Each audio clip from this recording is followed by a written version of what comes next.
A space for these trees we picked up yesterday. I'm super excited about them. All right, so this afternoon, making new landscape beds, taking up this grass, using some of that sod around the erosion control around the house there.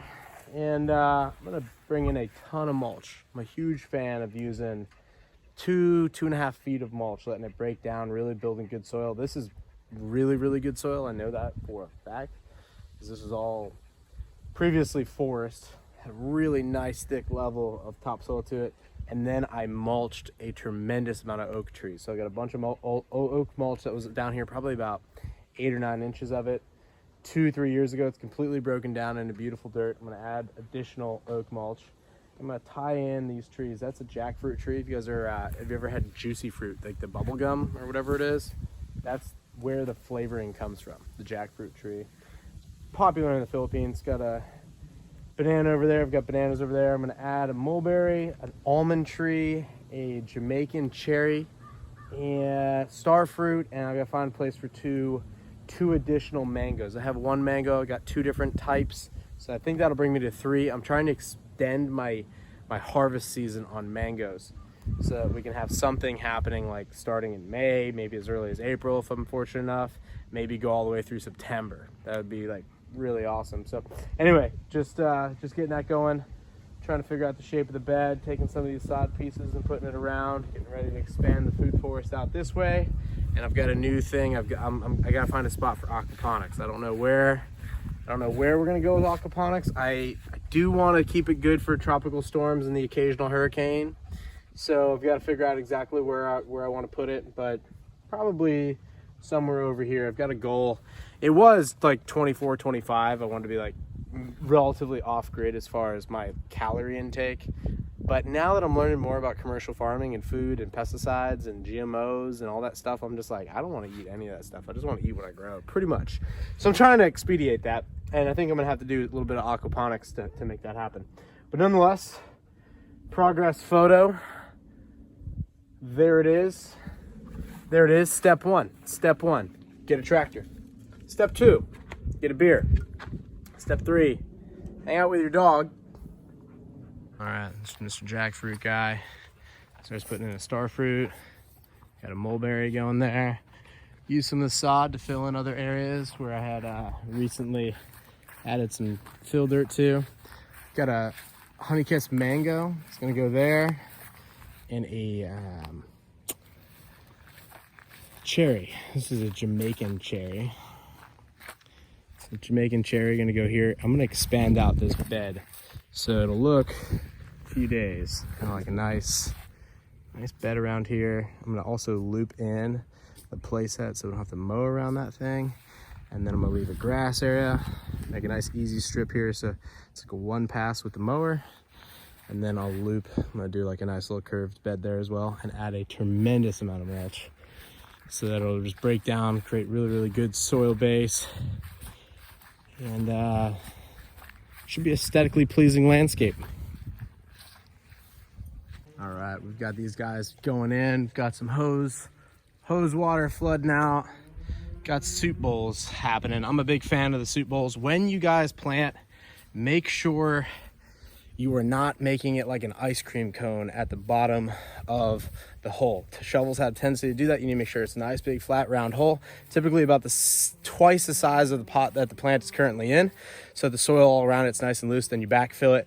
I like to backfill it halfway, water it in, fill it more, water it in, do a soap bowl, water it in. So that's my process. What I'm basically trying to do is ensure that there's no air bubbles hanging out underneath that root base, because if there is, it will kill the plant.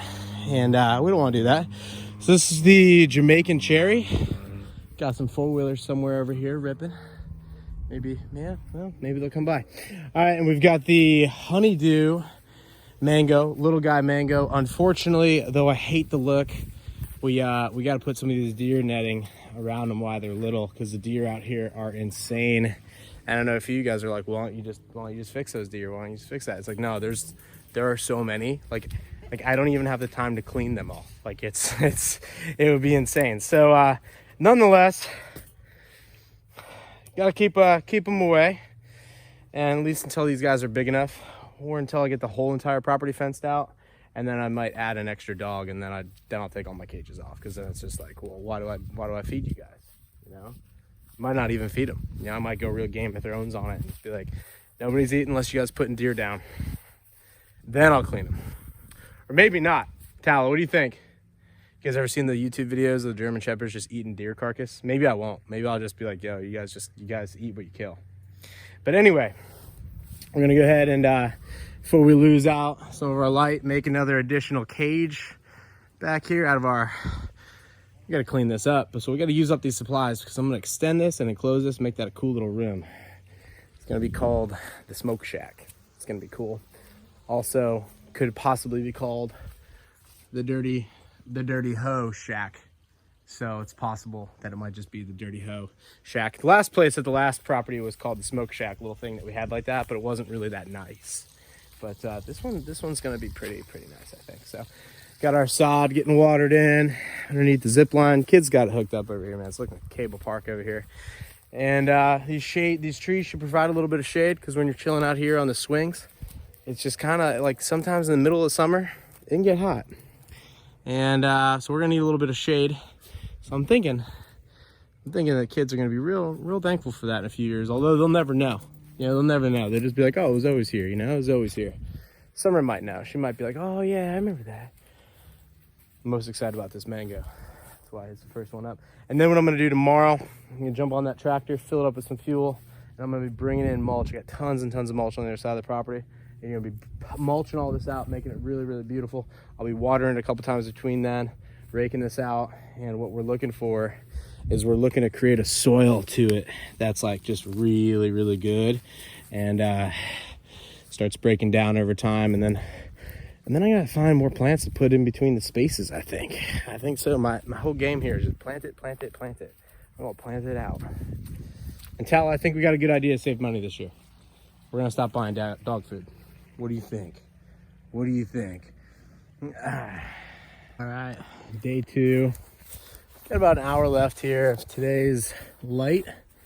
So after work, all right, day number 2. I've got about an hour here before sun goes down. So I'm gonna work on this project, probably conclude it tomorrow morning. I've weed whacked out what my landscape bed's gonna be. I've taken the sod that was really good and transplanted it to some bare areas so we can fill that in.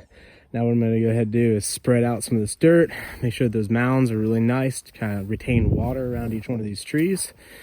And then I'm gonna go grab a bunch of mulch. I mean, a ton of mulch. I'm gonna wrap in a bed of mulch into this playset area, into that oak tree. Got some nice mango under there, etc.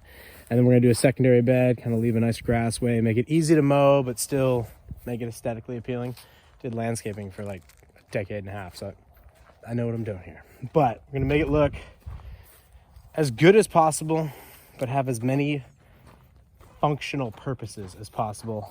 And so typically in a landscape, you'd see a nice thin mulch like this. I'm going up like 2 feet. So it'll be up quite a bit, which means in about a year and a half, I will have a very nice layer of topsoil and a good growing medium for earthworms and bugs and all sorts of good things in the soil, microbes, etc. We'll come in here this spring with some compost tea, and it'll just be like, boom, fire. Maybe get the aquaponics system going on later on this year. Get that fish fertilizer happening. It'll be pretty epic. Do have a little bonfire going on over there, and I'm gonna use the ash from that, activate that charcoal, put that in the soil, put it around the trees, and then from there it's just like hang out, wait, maintain it. That's pretty much it. It's really not a whole lot of maintenance once you got it in, and then it'll be done. Got starfruit, got jackfruit, got bananas. I've got mulberry, got Jamaican cherries, got a mango, and then I've got an almond, another mango, and an avocado. Gonna go over there by the fire. That's gonna be like my last burn over there. I'm gonna expand the food forest that way, and then I'm gonna expand the food forest out this way where all these bamboo are. Those are due to be harvested. So we'll do like an L pattern back there for some of the smaller stuff. And yeah, so this is my favorite part. Just turn on some YouTube videos, run the tractor, turn my phone off so I can just listen to it. Let me know if you guys listen to videos too. I listen to like 90% of my videos. I don't watch. I just listen to them. So, all right, let's get to it.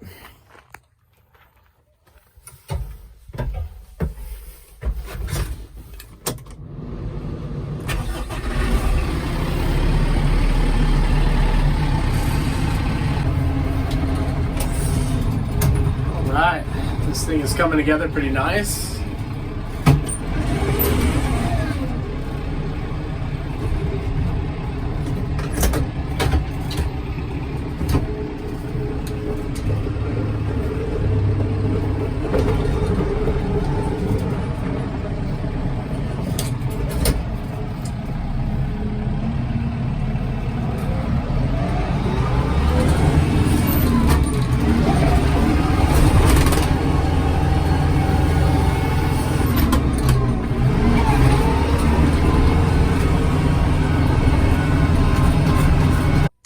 Got this project completed. So we've got 2 additional trees here, a little baby mango and a Jamaican cherry. Should get relatively good size. Got the place set, put some mulch under that. That prevents from having to mow or weed whack, or I certainly didn't want to weed whack, you know, when you're doing that, like you wear out the bottom of mailboxes or things like that. I didn't want to do that to that. So got some mulch in there. We've got a secondary island, trying to keep everything very easy to mow, trying to reduce the amount of green space we have to mow, and also trying to build soil here. So right here we've got a mulberry. That's the jackfruit. Yes, got the juicy fruit type thing. That thing's doing really good. Got that one in about a year ago. And then this, I'm so excited about this. This is a starfruit. I'm super excited about that little guy.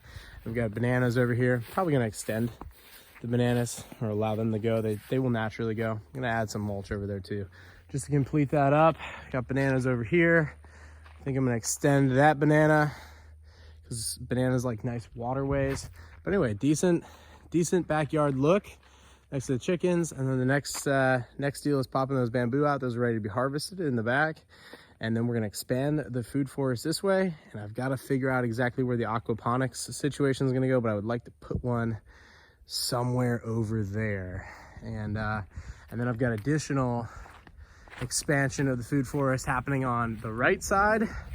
And then on the back, we're gonna build like a secondary corral area and upgrade the chickens to the back where you guys see the smoke. I've got some biochar happening right there. And this area will be pumped out because I realized I want a bigger one. And I've got my first load of mulch right back there by the fire. So that's a win. We're basically gonna mulch the entire thing out, and then I'm gonna start planting bananas, additional mangoes. We've got some more mangoes, got an almond tree in there. Sugar cane's gonna go on the back side. It's gonna look cool. I'm pretty excited about it.